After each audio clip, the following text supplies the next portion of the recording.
Programa Ponto de Vista com Nelson Freire. Oferecimento: Sistema Fé Comércio RN, trabalhando para o desenvolvimento do RN. Consórcio Eldorado. Quem sonha junto, realiza. Esterbom, é Esterbom. Unifacex, a única universidade do RN com IGC4. O programa Ponto de Vista com Nelson Freire está no ar. O programa Ponto de Vista de hoje recebe mais uma vez o professor e comunicador Walter Fonseca. Ele vai nos dar seu ponto de vista sobre alguns assuntos que estão presentes, tanto aqui no Estado como no Brasil atualmente. Meu amigo Walter Fonseca, professor, comunicador, eu escuto você toda semana, 2 vezes por semana, você fazendo seus comentários. E isso originou a vontade de lhe entrevistar novamente, mais uma vez, para saber o que você pensa sobre política e sobre a economia do Brasil atual. Muito obrigado por você ter aceitado o convite. Nelson, eu que fico agradecido, né? Honrado pelo convite. Estamos aqui para bater esse papo e ver aqui os nossos pontos de vista. Com certeza. Como é que surgiu essa faceta de comunicador? Olha, Nelson, isso surgiu basicamente no ano de 1985. Né? Eu, na universidade, atendendo um convite do meu amigo Laírio Rosado, que foi deputado estadual, deputado federal, e ele tinha um programa na Rádio Tapuí de Mossoró. E o nome do programa, que até hoje existe, mas na TV, lá em Mossoró, é Observador Político. Observador Político. Observador Político. E então passei a fazer comentários no programa, né, e fortaleci muito no ano de 86, quando da campanha de Geraldo Mello, né, porque lá ele também era candidato, teve que se afastar e eu passei a conduzir o programa durante muito tempo. Então foi uma experiência que enriqueceu e a partir daí eu nunca mais parei de escrever em jornal, de participar de programa de rádio, programa de televisão, né?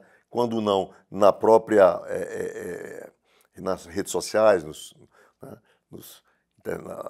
jogos de internet, e aí a gente vai em frente. O importante é levar o pensamento e a análise para que aquelas pessoas que nos escutam, que nos veem, possam ter elementos, subsídios para tomarem também, fazerem seus formulários, seus pontos de vista. Você hoje está na 96, Isso. Com comentários na segunda e na sexta. No meio-dia RN, lá com o BG, né, na segunda e sexta, a partir do meio-dia às 13h30, e nas quartas-feiras, no Jornal do Dia, com Micarla de Souza, também com comentários entre 13h15 e 13h45.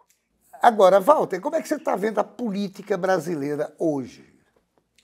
Nelson, você que é um político de essência, né? A política, como tudo na vida, tem uma nova dinâmica, mas assim, eu vou destacar um ponto positivo e um ponto negativo para não ser muito prolixo. O ponto positivo da política hoje é porque acredito que o brasileiro finalmente entendeu que a política está entranhada em tudo na sua vida. Antigamente dizia muito assim, não, é política, deixa para lá. Né? E aí, quando a gente se afasta da política ou ignora a política, a gente abre espaço para que outras pessoas, que não você, passem então a determinar o seu caminho e o caminho da sua vida através das políticas do seu país. O ponto negativo é porque a política hoje é despudorada. Nós tivemos nas políticas, sempre tivemos acordos e acordos. Ou seja, acordos a limpo, à luz do dia, e tivemos conchavos. Sempre tivemos. E a política é assim. Mas hoje ela está despudorada por quê? Porque muita coisa que antes era conversado, como eu digo, nas alcovas, nas 4 paredes, né, e conduzidas para os projetos de poder, hoje são tratadas abertamente como um toma lá da cá, que já tomou vários nomes, toma lá da cá, oração de São Francisco, né, mensalão, petrolão, e aí vai para frente até chegar um orçamento secreto. É verdade. Você fez uma observação. E hoje tem mais, hoje o orçamento secreto que tornou-se agora em emendas, né, de comissão e de relator. Agora, uma outra coisa que me chama a atenção é que hoje a política brasileira está muito ideológica. Está havendo essa bipolaridade, ou de direita ou de esquerda. Qual o seu ponto de vista sobre isso? A bipolaridade que eu nunca tenha vivido, mas que eu vi na história política brasileira, não é de hoje nem de ontem, né? Só para pegar assim, um recorte mais atual, desde os anos 40, 50, que nós tínhamos uma bipolaridade, apesar de termos vários partidos políticos, entre o DN e o PSD, que eram os dois partidos que debatiam. O DN mais conservadora, que seria mais à direita, e o PSD mais progressista, que seria mais à esquerda. Tá? Só que a UDN, ela nunca se vestiu completamente de direita. O Brasil sempre teve uma dificuldade, até Bolsonaro havia uma dificuldade de alguém se assumir de direita, quando muito se assumia de centro. É tanto que os últimos nomes, assim, pelo menos de nome nacional, que eu lembro de direita, é o seu Amoroso Lima, que era um líder católico, tal, né, muito conservador, e Carlos Lacerda, que foi um grande expoente da direita brasileira. Na esquerda, tivemos vários nomes, e a esquerda sempre foi mais palatável ao Brasil. Depois da eleição de 2018, aí nós tivemos realmente uma bipolaridade agora entre direita e esquerda, esvaziando inclusive o centro, que sempre comandou o país. Né? Você lembra que os partidos de centro, social-democracia, PSDB, como outros, foram desaparecendo, e hoje o que nós temos não são partidos, porque de um lado nós temos Lula, que representa o PT, hoje na verdade é fulanizada a bipolaridade. É Lula, Bolsonaro. Lula, como tem um partido definido, o PT realmente se estrela nisso. Bolsonaro não tem um partido definido, tentou formar o seu, não formou, né? Então começou em um partido, mudou, ficou sem partido quase seu governo todo e ultimamente se filiou ao PL. Agora, a Europa está sofrendo algumas transformações com o crescimento da extrema-direita. O que é que você pensa sobre isso?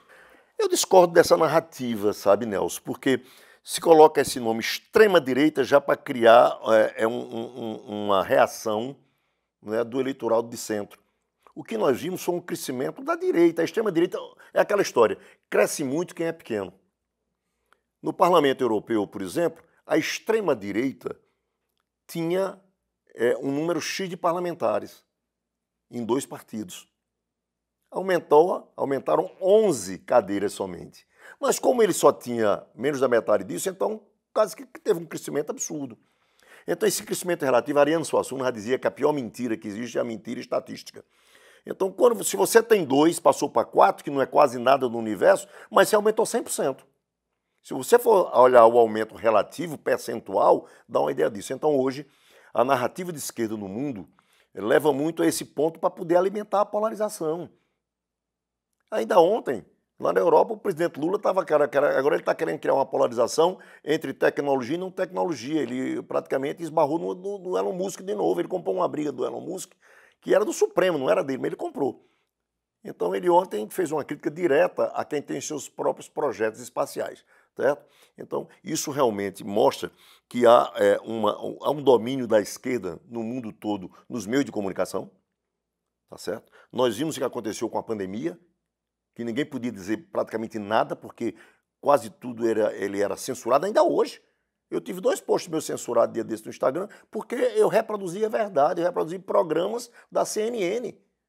E mesmo assim o Instagram, porque trazia pontos negativos sobre o presidente Lula, o Instagram censurou. Eu sou contra todo e qualquer tipo de censura. Eu acho que se você disser alguma coisa que atrapalha a vida de alguém ou lhe traga algum prejuízo, você vai à justiça e processa, certo? Mas, pelo amor de Deus, censura, como dizia Dom Paulo Evaristo Arnes, nunca mais. É verdade. Agora, uma perguntinha sobre Natal. Sobre o Rio Grande do Norte. Aí é que eu gosto de falar. Especificamente sobre Natal.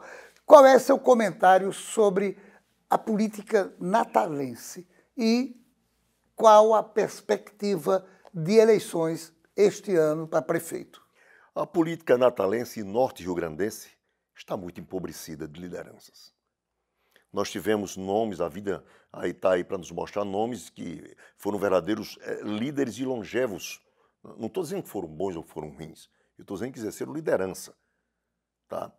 Na história política do Rio Grande do Norte. Mas hoje praticamente nós não temos. Nós vemos polarização com familiares e essas famílias, porque não conseguiram abrir espaço para novas lideranças surgirem. Né? Eu disse uma vez com a família Rosado de Mossoró, mas isso se aplica com a família Alves, com a família Maia, tá certo? Com a família Mariz. Né?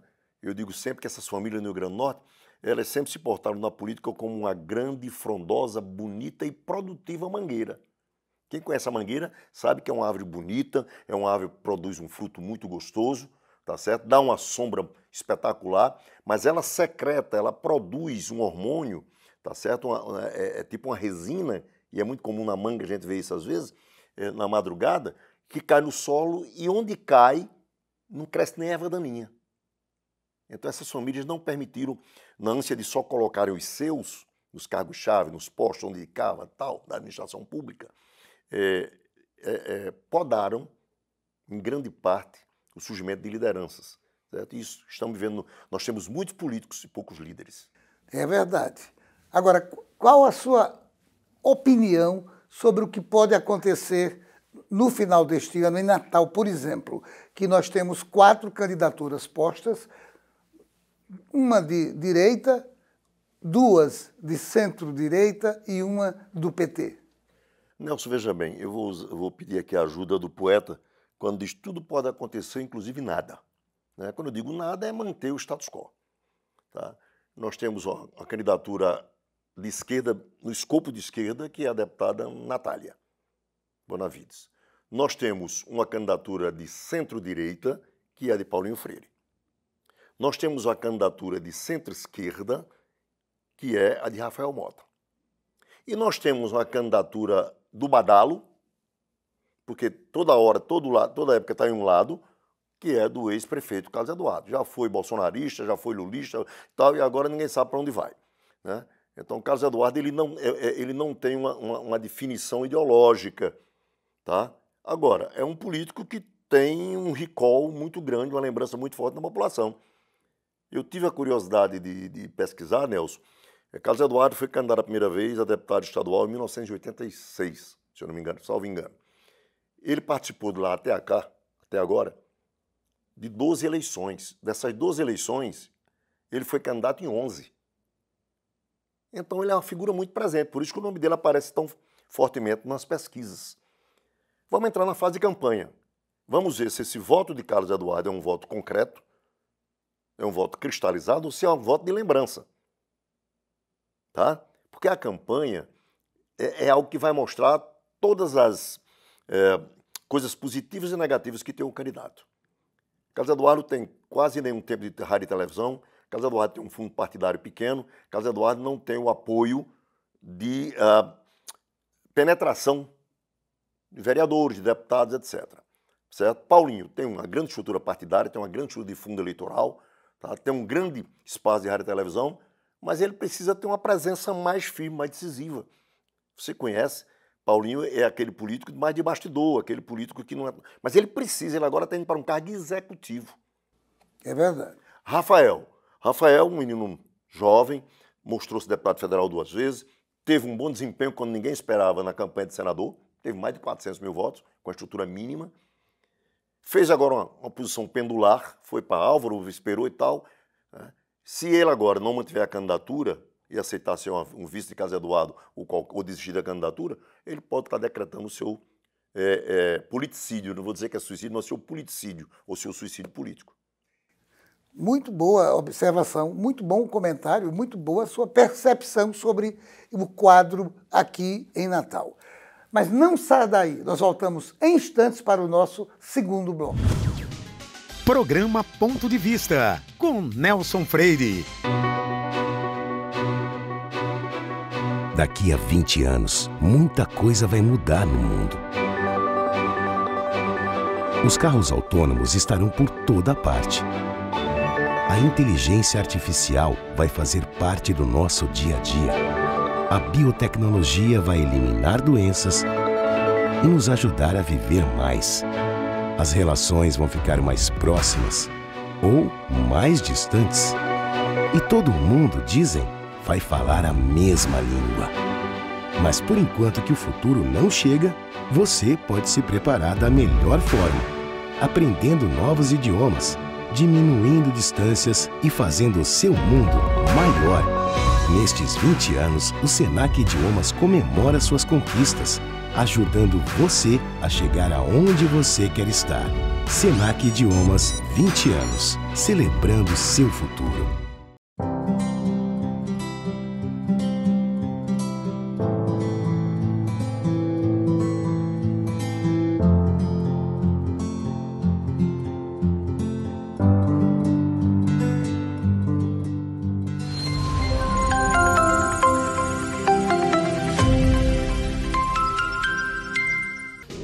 Programa Ponto de Vista, com Nelson Freire.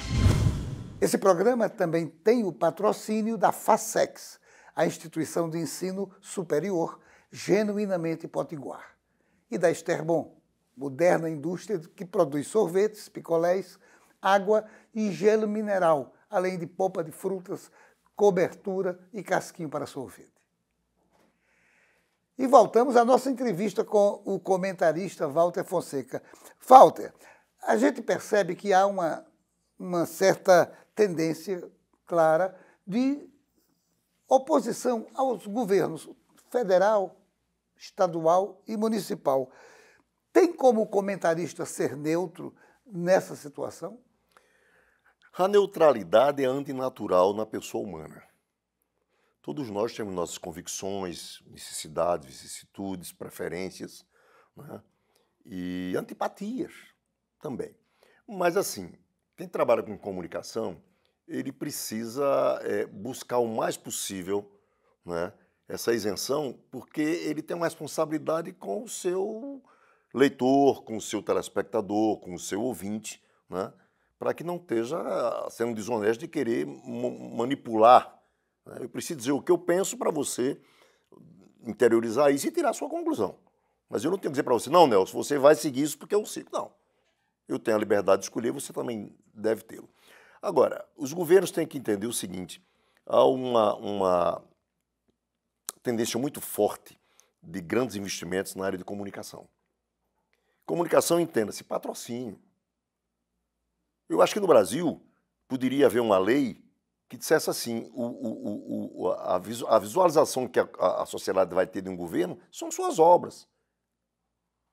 Você veja bem, a Itaipu Nacional, que não tem concorrente, foi autorizada pelo governo Lula agora a gastar 100 bilhões em propaganda. Isso é o quê? A propaganda, como já disse, é alma do negócio, muito bem, mas não para o serviço público, no meu entender. Setor privado, não, você tem concorrência, você precisa mostrar o seu produto, você precisa mostrar que é bom, beleza, e 10. Aí a isenção que você falou. Eu preciso dizer para o meu leitor, para o meu ouvinte, para o meu telespectador, aquilo que eu vejo naquele momento, porque a política, como a vida, você tem momentos definidos. A campanha de Natal, ela tem uma definição. E ela vai passar agora por um outro processo. Parnamirim aqui perto, até dias atrás, o candidato Salatiel não seria candidato, não teria possibilidade. De repente, viabilizou-se, né? Porque juridicamente desapareceu aquilo que o impedia. E mudou o quadro político. Então essas coisas elas vão acontecendo. E a gente precisa ser, como analista, antes de tudo, um observador. E o mais descolado possível, digamos, da sua própria posição pessoal, né, para que você não tenha essa tendência a manipular. Agora, uma outra coisa que eu tenho que lhe perguntar, eu observo uma certa demonização da esquerda. Aqui, no nosso estado, eu nos programas escuto e sinto mais ou menos isso. E uma tentativa de dizer que a direita é melhor. Qual o seu ponto de vista sobre isso? Essa questão de você tentar demonizar o adversário, isso é uma posição leninista. Está lá na origem, lá na União Soviética, lá nos primórdios, né? Que Lenin dizia o seguinte, quando você não pode vencer um adversário, você o destrói, você o desacredita. Tá? E a direita aprendeu isso também. Com a guerra das redes sociais, e a direita no Brasil hoje tomou essa robustez pelo uso das redes sociais. A esquerda sempre usou muito os sindicatos e as instituições, as universidades, o Ministério Público, né? A gente sabe, a OAB. Basta ver a história política do Brasil, né? E a direita não tinha substrato. A direita passou a tê-lo com as redes sociais. Tá? Então essa normalização ela vai de um lado para o outro e vice-versa. Porque a esquerda e a direita, hoje, principalmente no Brasil, em todo caso, mas no Brasil com muito mais potencialidade, são dois antípodas como dois espelhos. Um reflete o outro. Por isso que muitas vezes que são tão parecidas. Walter, como é que você está vendo a economia brasileira atualmente? A economia brasileira, eu não sou especialista em economia, né? Mas a economia brasileira, no meu entender, ela está quase que num trio descarrilado descendo uma ribanceira. E por que isso? Pela questão do déficit público. O presidente Lula tem o hábito de querer demonizar o mercado. O mercado está ali, não mexe, ele mexe quando lhe é favorável. E o que é que nós temos hoje no Brasil? Nós temos uma política que a esquerda acredita que desenvolvimento se faz com gasto, tá? Mas nós temos uma realidade que nos leva ao seguinte: o Brasil hoje está com excesso de tributação, não tem mais o que tributar, né? Os economistas trabalham com algo que eles chamam de curva de Laffer, que o crescimento, a taxa, o imposto, até que chega um ponto que você não adianta botar mais imposto porque a sociedade não tem mais capacidade de pagar. E o Brasil já atingiu esse ponto. Não tem mais o que taxar. Mas o Brasil, em momento algum, tem trabalhado o freio do gasto público, como, por mais que queiram criticar, aconteceu no governo passado sob a gestão de Paulo Guedes. Paulo Guedes reduziu o déficit público, Paulo Guedes reduziu o número de cargos comissionados na estrutura federal, Paulo Guedes baixou o IPI, baixou impostos. A questão ideológica de Bolsonaro é outra coisa, mas se olharmos a questão política de Paulo Guedes, a gente vê claramente as estatais passaram a dar lucro. Então, hoje a gente está vivendo esse déficit fiscal, esse excesso de gastos, a arrecadação cresce pela tributação, mas ontem eu estava vendo, inclusive, um especialista em economia, né, falando sobre isso. Ele disse que, nos últimos tempos, no último ano, por exemplo, a arrecadação cresceu 10% acima da inflação. Olha só, é um crescimento fantástico. Mas as despesas públicas, as despesas governamentais do governo Lula cresceram 12%, acima da inflação. Ou seja, todo o crescimento que se teve de 10%, que poderia ser usado, aí sim, para implementar a indústria, para implementar ainda mais o agro, que hoje é o grande vetor da economia nacional, né? Nós temos uma indústria praticamente desmantelada, né? Tudo que se arrecadou aqui a mais, se gastou ainda mais 2%. Então isso realmente gera uma expectativa negativa no mercado, o dólar dispara, como a gente viu, a bolsa cai, tá? E a expectativa de investimento externo cai também de forma muito atenuada. Muito acrescentada, aliás. Qual o papel do Congresso Nacional nesse momento histórico que a gente está vivendo, com tantos problemas como esses que você falou? Nelson, o Congresso, hoje o Brasil ele vive um parlamentarismo não oficial. Uns chamam de semipresidencialismo, outros chamam de semi... A grande verdade é que o Congresso hoje tem força porque tem dinheiro. Pra você tem uma ideia, o orçamento da União é um pouco superior a 5 trilhões de reais. Mas desse arcabouço de 5 trilhões de reais, um pouco mais de 5 trilhões, o governo federal só tem 110, em torno de 110, 105 a 110 bilhões de orçamento discricionário. O que é orçamento discricionário? É aquilo que o governo pode alocar. Não, eu vou colocar para a segurança pública, não, eu vou colocar para ferrovias, não, eu vou colocar para meio ambiente, entenda. Ele só tem entre 105 e 110 bilhões. Desses 105 e 110 bilhões, 55 estão em emendas impositivas do Congresso Nacional. Antigamente, deputados e senadores precisavam do toma lá da cá, precisavam da oração de São Francisco, que é dano que se recebe, para poder chegar com dinheiro de emendas nas suas localidades, nos seus estados, nas suas cidades e regiões, na área de influência. Hoje não. Hoje as emendas, e você, deputado, sabe disso, sempre tiveram, nós tínhamos as emendas individuais e tínhamos as emendas de comissão. Certo? Hoje nós temos as emendas individuais, nós temos as emendas de comissão e nós temos as emendas de relator. E hoje todas são impositivas. E para esse ano, por uma modificação legal, até o dia 30 de junho, o presidente praticamente é obrigado a repassar pelo menos 50% desses 55 bi. Então esse dinheiro, ele falta lá na execução de programas de governo que estão praticamente todos paralisados. O Congresso tem força porque tem dinheiro, o Congresso realmente não abre mão mais dessa possibilidade, você vê que ele tem enfrentado. Essa semana mesmo nós tivemos medida provisória devolvida para o governo federal, é a segunda em menos de 6 meses.